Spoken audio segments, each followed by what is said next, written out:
This is VOA News. I'm Marissa Melton.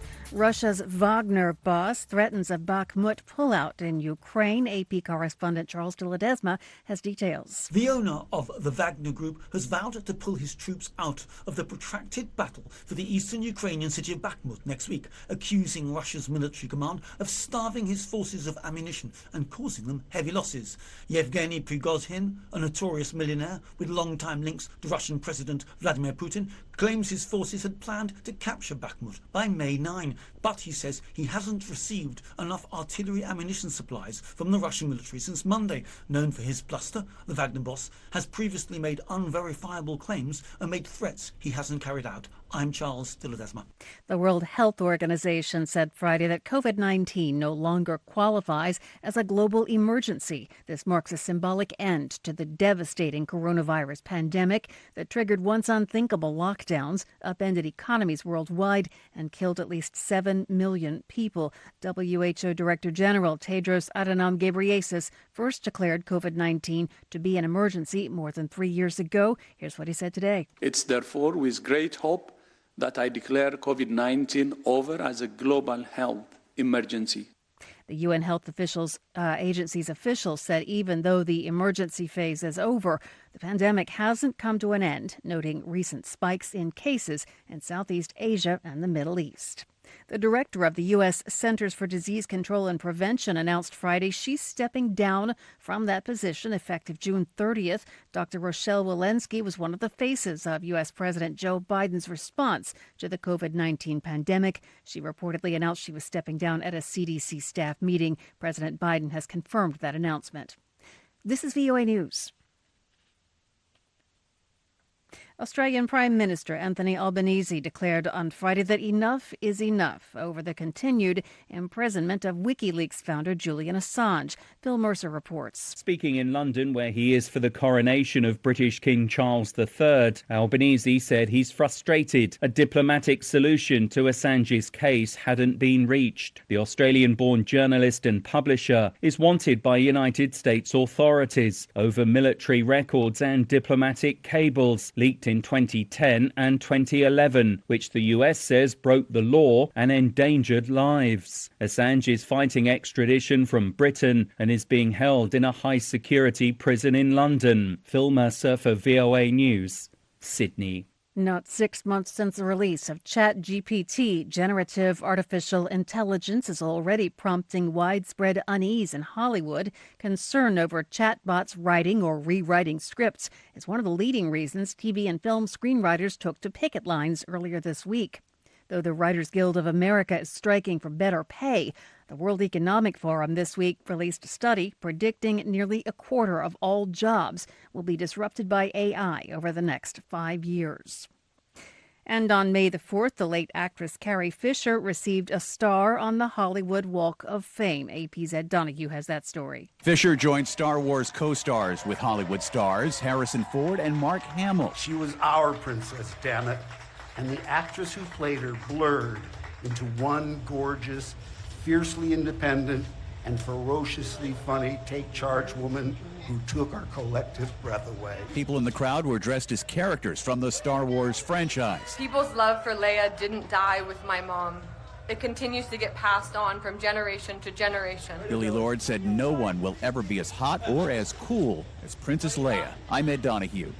Iran and Syria agreed to boost ties and develop economic relations with a focus on reconstruction as the Islamic Republic's President Ibrahim Raisi on Friday concluded a landmark visit to Damascus. A joint statement released Friday said Raisi and his Syrian counterpart Bashar al-Assad held late-night talks Thursday in which they discussed, quote, ways to develop and strengthen bilateral relations and emphasized existing cooperation in the field of reconstruction.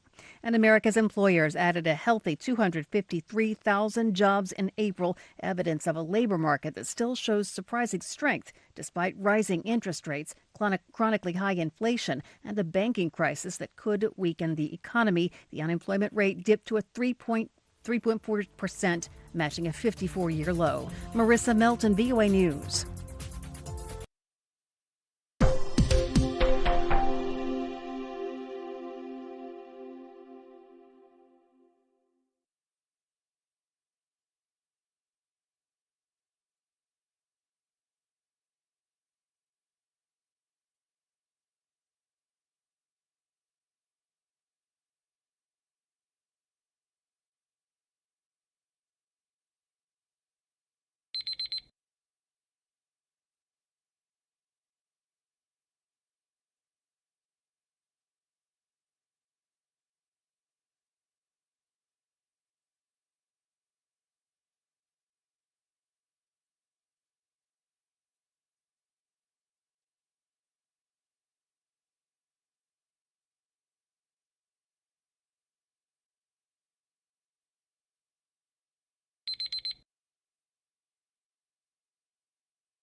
Thank you for watching.